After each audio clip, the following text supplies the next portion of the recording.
इस वक्त ये बड़ी खबर है, जानकारी यही मिल रही है। बीजेपी मुख्यालय पहुंच चुके हैं जितिन प्रसाद।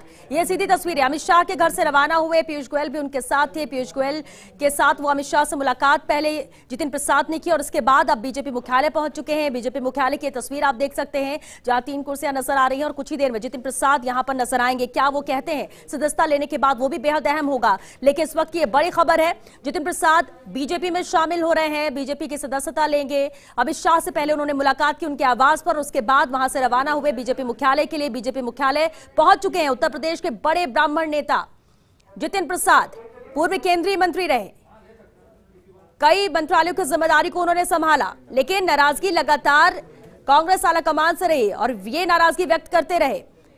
यूपी कांग्रेस से भी कहीं ना कहीं मतभेद बना रहा जब फैसलों पर सहमति यहां नहीं बन पा रही थी, और ऐसे में नाराजगी इतनी बढ़ी वक्त पर। हालांकि उन्होंने व्यक्त की है नाराजगी, कहां गलत है कहां सही, क्या करना चाहिए, कांग्रेस को मजबूत करने के लिए और क्या होना चाहिए। लेकिन जब G23 के नेताओं में वो शामिल हुए, लेटर सोनिया गांधी को लिखा गया, लेकिन इसके बावजूद अब तक उतनी गंभीरता से नहीं लिया गया। आखिर क्या यही वजह रही है कि इतना पेशेंस रखने के बाद, और अब क्योंकि 1 साल से भी कम वक्त है, कुछ महीनों के बाद यूपी विधानसभा के चुनाव है और चुनाव के पहले ये कदम उठाना ही जितिन प्रसाद ने सही समझा।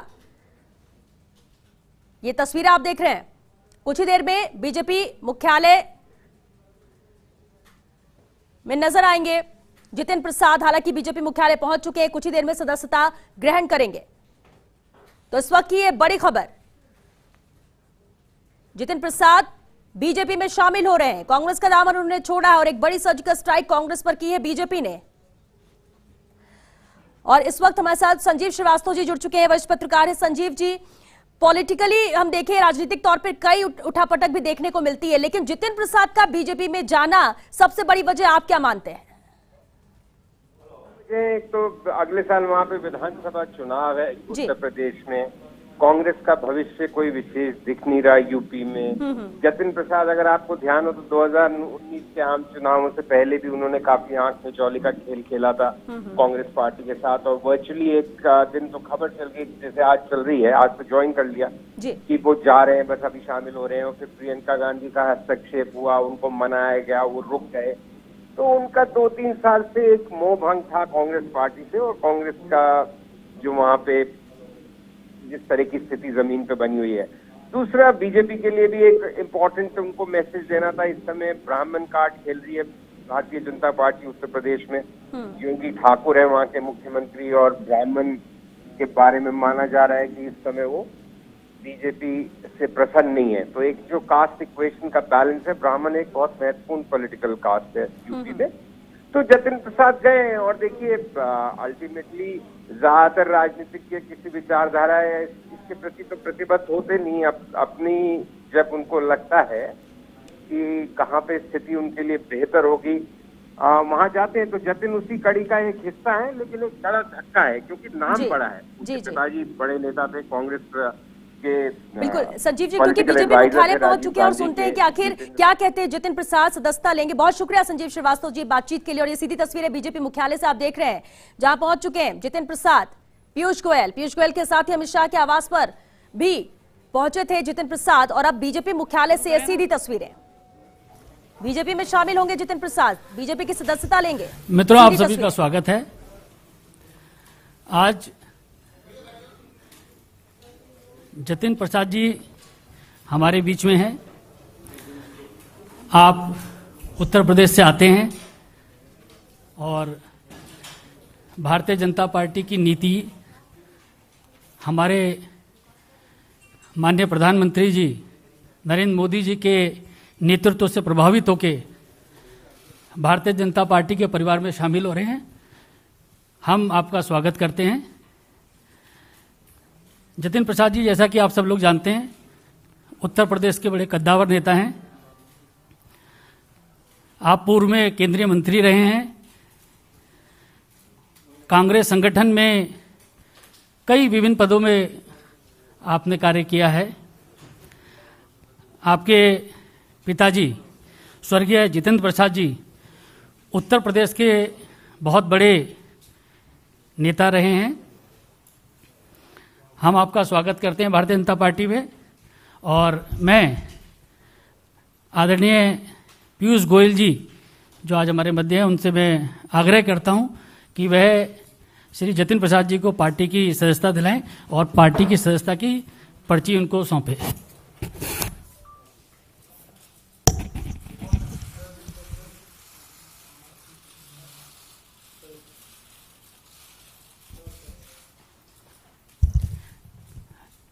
आदरणीय पीयूष गोयल जी बुके देके आपका स्वागत करें।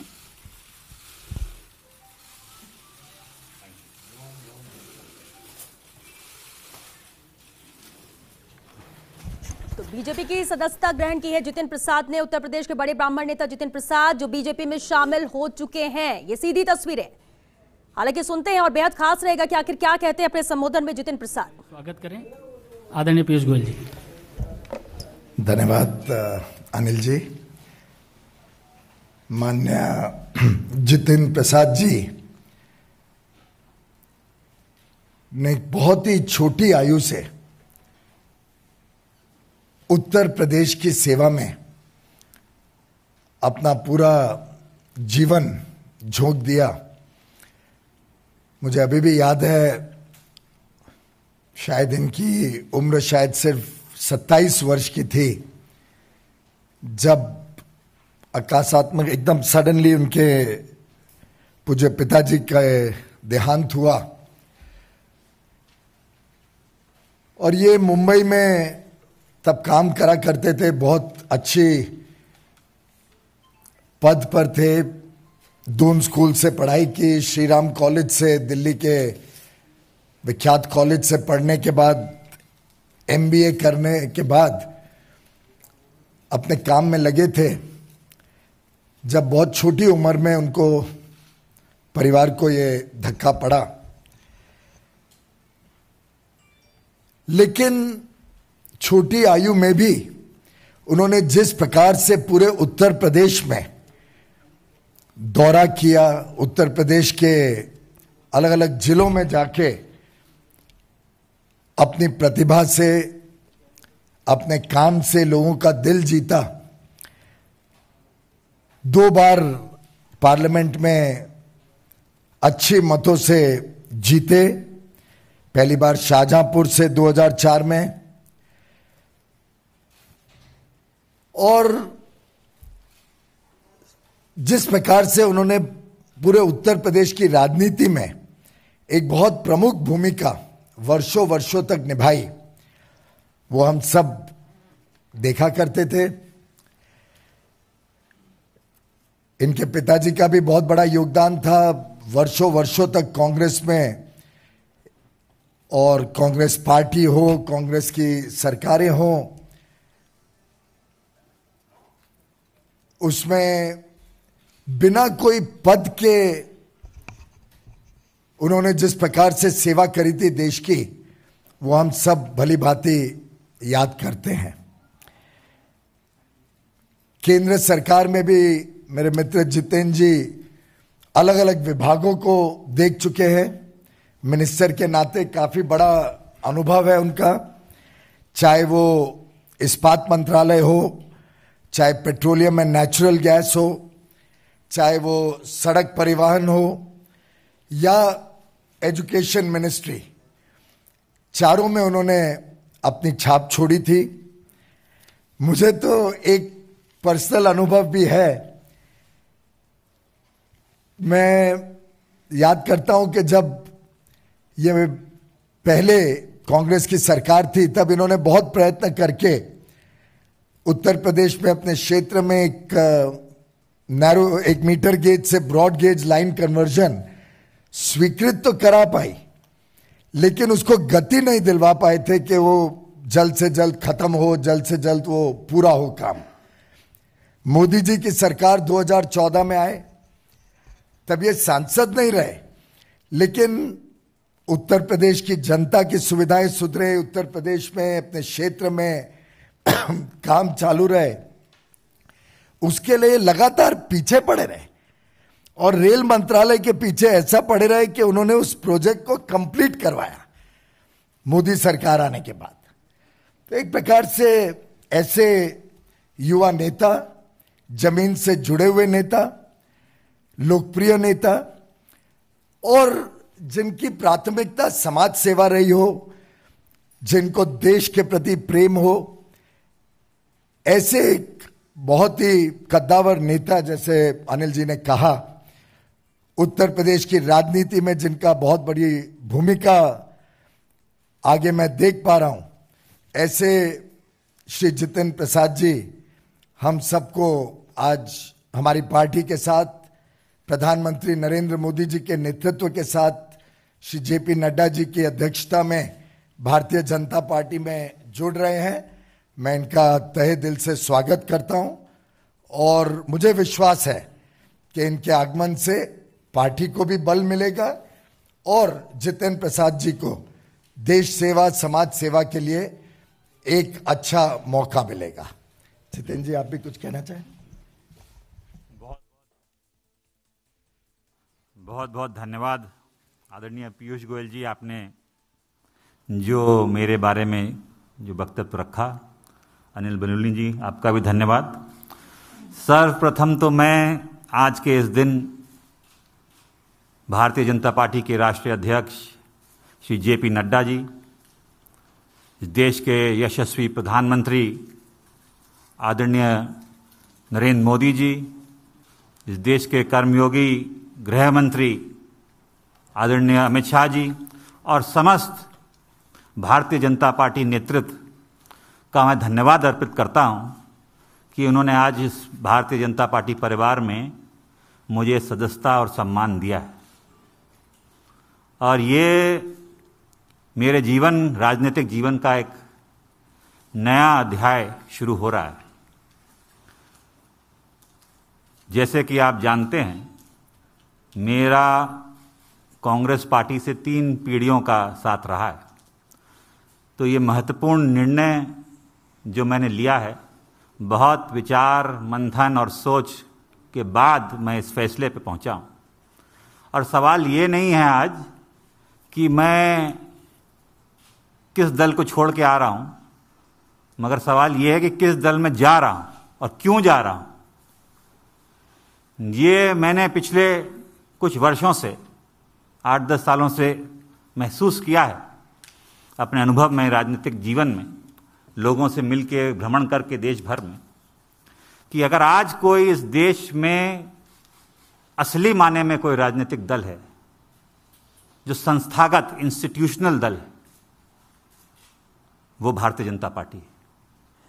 बाकी दल तो व्यक्ति विशेष और क्षेत्र के हो गए, मगर राष्ट्रीय दल के नाम पे अगर आज भारत में कोई दल है तो वो भारतीय जनता पार्टी है।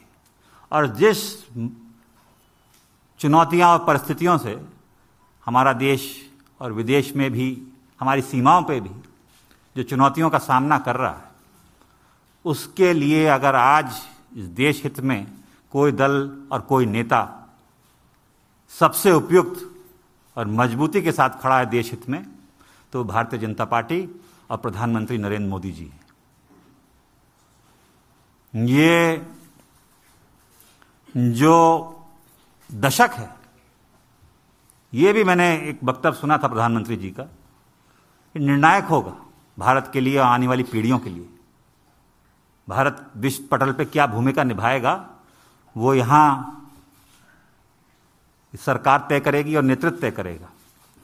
और प्रधानमंत्री जी रात दिन भारत की सेवा में निस्वार्थ लगे हुए हैं। हम देखते आए हैं, हमने चुनौतियों का सामना भी किया, जनता ने हमें दरकिनार भी किया है, तो हम जानते हैं कि उनके प्रति देश की भावना क्या है, प्रधानमंत्री जी के प्रति। और वो जो नए भारत का निर्माण कर रहे हैं, उसमें मुझे भी एक सदस्यता जो आज मैंने ग्रहण की है भारतीय जनता पार्टी की, एक योगदान छोटा सा करने का भारत के प्रति, भारत की जनता की आने वाली पीढ़ियों के प्रति करने का अवसर मिलेगा। ये मैंने विचार करके इस निर्णय पे पहुंचा। कल्याणकारी योजनाएं तो प्रधानमंत्री जी ने की हैं, जो गांव-गांव हम देखते हैं, चाहे विद्युतीकरण हो, शौचालय हो, गैस योजना हो, तमाम उन गरीबों का ध्यान रखा है और उन लोगों का ध्यान रखा है जो असली में ज़रूरतमंद है। और दूसरा कारण ये भी है कि जिस दल में मैं था, मुझे ये महसूस होने लगा कि हम लोग राजनीति में हैं और राजनीति एक माध्यम है, दल भी माध्यम है। अगर आप अपने लोगों के हितों की रक्षा नहीं कर सकते, उनके लिए काम नहीं आ सकते, तो आपका राजनीति और दल से में रहने में क्या औचित्य है। तो यही मेरे मन में, और चाहे वो देश हित हो, चाहे वो प्रदेश हो, चाहे वो जिला हो, अगर आप अपने लोगों के उपयोग नहीं आ सकते, सहायता के लिए आप मौजूद नहीं हो सकते और आपके इस लायक नहीं हैं कि आप अपनी जनता के हितों की रक्षा कर पाएं, तो वो मुझे महसूस होने लगा कि मैं वो कांग्रेस पार्टी में नहीं कर पा रहा हूं। भारतीय जनता पार्टी वो माध्यम बनेगा, वो सशक्त संगठन, देशव्यापी इतना संगठन, इतना मजबूत नेतृत्व जो आज देश को जरूरत है। मैं इस वक्त ज़्यादा बोलना नहीं चाहता, मेरा काम बोलेगा। मैं धन्यवाद देना चाहता हूं सभी मेरे उन कांग्रेसजनों का जिनका मुझे आशीर्वाद मिला और साथियों का इतने वर्ष तक। मगर अब मैं समर्पित एक, गोयल जी आप सब जानते हैं, आपका धन्यवाद दूंगा। एक कार्यकर्ता के रूप में भारतीय जनता पार्टी के मैं कार्य करूंगा और वही उद्देश्य, सबका विकास और सबका साथ, जो उद्देश्य है एक भारत और श्रेष्ठ भारत का, वो लेके एक कार्यकर्ता के रूप में मैं काम करूंगा। बहुत बहुत धन्यवाद आप सभी लोग। धन्यवाद नितिन जी। एक मिनट, अभी आप इसके बाद माननीय राष्ट्रीय अध्यक्ष जी से भी मुलाकात करेंगे और क्योंकि कोविड गाइडलाइंस हैं, सब लोग पालन कीजिए। बीजेपी की सदस्यता ग्रहण की जितिन प्रसाद ने और शुरुआत ही इस तरह से कि आज से मेरा नया अध्याय शुरू हो रहा है मेरे जीवन का। मैं कहां से आया हूं ये निर्भर नहीं करता, लेकिन मैं कहां जा रहा हूं ये ज्यादा महत्व रखता है। हमारे साथ संपादकीय सलाहकार आशुतोष शर्मा जी लगातार बने हुए। आशुतोष जी, जितिन प्रसाद ने जो कहा, सबसे पहले उसी पर आपका रिएक्शन। देखिए श्वेता, जितिन प्रसाद के बारे में अपन काफी बातें कर चुके हैं, लेकिन अभी जो उन्होंने कहा है, दो बेसिक बात उन्होंने कही है। एक बात उन्होंने कही है कि कि बीजेपी एक इंस्टीट्यूशनल पार्टी है, यह किसी व्यक्ति की पार्टी नहीं है। दूसरा, मैं जहां लोगों के लिए कुछ नहीं कर सकता वहां रहने से मुझे कोई फायदा नहीं है। इन दो बातों में बड़ी बात छिपी हुई है कि कांग्रेस एक बहुत बड़ी पार्टी है, इतनी बरसों पुरानी पार्टी है, लेकिन जो बार बार आरोप लगता है कि वो एक परिवार की पार्टी हो गई है, वहाँ पर संस्थाओं का कोई मतलब नहीं है, भले ही वो CWC हो या इलेक्शन कमेटी हो। तो उस पर उन्होंने डायरेक्ट प्रहार करने के बजाय इनडायरेक्ट अटैक किया है कि ये इंस्टीट्यूशनल पार्टी बीजेपी है और वो व्यक्तिवादी पार्टियां हैं। और क्षेत्रीय पार्टियों के लिए तो उन्होंने स्पष्ट कहा कि वो एक आदमी की पार्टी है। कांग्रेस के लिए उन्होंने ये जरूर नहीं कहा, लेकिन बीजेपी को इंस्टीट्यूशनल पार्टी बताया, जहाँ जिसका बीजेपी दावा करती है कि वो एक सामूहिक नेतृत्व पर चलती है। ये उन्होंने एक बेसिक पॉइंट उठाया। दूसरा, उन्होंने ये भी कहा कि मैं किसी भी प्रदेश हो, देश हो या अपना जिला हो, जहां लोगों के काम में नहीं आ सकूं, लोगों के काम नहीं करा पाऊं, तो फिर राजनीति में रहने से क्या फ़ायदा है। तो इससे स्पष्ट है कि वो लोगों से जुड़े हुए नेता हैं और जो कामकाज उनको नहीं लगता कि आने वाले समय में उत्तर प्रदेश में कांग्रेस का कोई बड़ा आधार बन सकता है, चुनाव वहां पर होने वाले हैं, ऐसे में वो क्या सेवा कर पाएंगे, क्या उनका भविष्य होगा, यह सोचकर ही उन्होंने बिल्कुल सार्वजनिक रूप से इस बात को स्पष्ट किया है कि मैं नया अध्याय उन्होंने बीजेपी में आकर क्यों शुरू किया है। अच्छा, एक बात उन्होंने कहा कि पीएम देश की सेवा में लगे हैं लेकिन बाकी दल नहीं, इससे क्या समझा जाए। और कांग्रेस को लेकर बिल्कुल जिस तरह से आपने जिक्र किया कि काम करूंगा, और एक बात अहम बोली उन्होंने कि मैं नहीं, मेरा काम बोलेगा आने वाले वक्त में, भले ही बीजेपी का प्रतिनिधित्व वो करेंगे। यानी कि इन सब चीजों का जो जिक्र किया वो कांग्रेस में रह के वो नहीं कर पा रहे थे और यही एक वजह रही है कि वो बीजेपी में शामिल हुए। बिल्कुल, देखिए 2014 से कांग्रेस सत्ता से बाहर है और उत्तर प्रदेश में तो पिछले 3 दशक से कांग्रेस सत्ता से बाहर है। ऐसे में जो जमीनी नेता हैं, ये कोई राज्यसभाई नेता नहीं है जो पैराशूटर आकर के और सांसद बन गए, ये जमीन से जुड़े नेता हैं। और पिछला जो कोरोना काल 3 महीने गया है, उसके अंदर 2 महीने में कितने लोग उनके पास आए होंगे, और खासकर उन जो जमीनी नेता यदि लोगों के काम नहीं आ पा रहे हैं, अब उनका कोई से नहीं है वहाँ के एडमिनिस्ट्रेशन में, तो वो बहुत ही लोगों के सामने बड़ी उनकी स्थिति बहुत असहज होती है। और जतिन प्रसाद एक रॉयल व्यक्ति हैं शाहजहांपुर के, उनके पिता इतने बड़े नेता थे, इनके दादा जो ज्योति प्रसाद हैं वो भी कांग्रेस से जुड़े नेता रहे। जितेंद्र प्रसाद इनके पिता जो हैं वो राजीव गांधी के पॉलिटिकल सेक्रेटरी रहे, नरसिंह राव के पॉलिटिकल सेक्रेटरी रहे, और इनकी परदादी है वो रविन्द्रनाथ टैगोर के खानदान से थी। इनकी दादी जो है वो कपूरथला की रॉयल फैमिली से थी। और लोगों से इतना इनका सम्मान है, ब्राह्मण वोटों में इनका सम्मान है। ऐसे में ये लोगों के काम नहीं आ पाते हैं या छोटे छोटे काम नहीं करा पाते हैं, तो उनको बड़ी असहज स्थिति होती है। और यही सोचकर कि आगे जाके कोई भविष्य नहीं है। आप देखिए उत्तर प्रदेश के अंदर भले ही प्रियंका गांधी ट्वीट लगातार करती हूँ, लेकिन ग्राउंड पर बीजेपी बंगाल और कोरोना से फ्री होने के तत्काल बाद आप देखिए कि एकदम से इलेक्शन स्ट्रेटेजी में लग जाती है। और आज जो है जतिन प्रसाद जैसे एक बड़े नेता को बीजेपी में शामिल कराया जा रहा है, शामिल करा लिया गया है। लेकिन कांग्रेस की इस तरह की रणनीति या कोई संगठन को सुधारने का, संगठन को वापस खड़ा करने की कोई भी रणनीति या ग्राउंड पर काम नजर नहीं आ रहा है। तो केवल ट्वीट करने से नहीं चलेगा। आशुतोष जी, एक और अहम सवाल है। पहले ज्योतिरादित्य सिंधिया, अब जितिन प्रसाद। राजस्थान की बात कर लें तो इसी राह पे सचिन पायलट भी नजर आते थे, जब हमने भी देखा पिछले 1-1.5 साल में जो कुछ हुआ। क्या आपको लगता है कि ऐसा कुछ कदम राजस्थान से भी उठ सकता है? देखिए, राजस्थान की परिस्थिति यहाँ पर कुछ गड़बड़ है, कांग्रेस में आंतरिक राजनीति में गड़बड़ है। सचिन पायलट वापस मुखर हुए हैं, लेकिन अभी यहाँ पर चुनाव दूर है, चुनाव में अभी 2.5 साल है जी। तो ऐसे में मुझे नहीं लगता कि जतिन प्रसाद जैसे कोई बड़ा, यहाँ पर बिल्कुल नाम लेना भी कोई इसमें गलत नहीं होगा कि सचिन पायलट इस तरह का कदम उठा सकते हैं। पिछली बार उन्होंने एक कोशिश की कि वो तख्ता पलट करें, लेकिन वो हुआ नहीं, उनके पास विधायकों का पूरा समर्थन नहीं था। लेकिन किसी तरह से राहुल गांधी, प्रियंका गांधी, सोनिया गांधी का जो गांधी ट्रियो है, उन्होंने उनको समझाया। लेकिन 10 महीने हो गए और जैसे ही कोरोना काल समाप्त हुआ और कल जो है सचिन पायलट ने इस तरह का बयान दिया। लेकिन मैं मानता हूं कि जतिन प्रसाद का जो आज बीजेपी में जाना हुआ है, उसका कहीं न कहीं कांग्रेस इसका नोटिस करेगी। पंजाब में क्या है कि बिल्कुल चुनाव आने वाले हैं अगले साल के शुरुआत में। राजस्थान में भले ही चुनाव दूर हों, लेकिन राजस्थान की भी जो स्थिति है उसको, क्राइसिस को मैनेज करना कांग्रेस के लिए बहुत जरूरी है। भले ही वो मंत्रिमंडल विस्तार के लिहाज से हो या राजनीतिक नियुक्तियों के मामले में हो, लेकिन अपने नेताओं को, खासकर उभरते नेता जो जनता से जुड़े हुए हैं, जिनकी जनता में लोकप्रियता है, ऐसे नेताओं को अपने पार्टी फोल्ड में बनाए रखना कांग्रेस के लिए बहुत बड़ी चुनौती है। नाराजगी को भी अब कांग्रेस आलाकमान को गंभीरता से लेना होगा, हल निकालना होगा और बीजेपी की तरह रणनीति बनाने पर भी फोकस करना होगा। बहुत शुक्रिया आशुतोष जी इस पूरी चर्चा के लिए, बातचीत के लिए।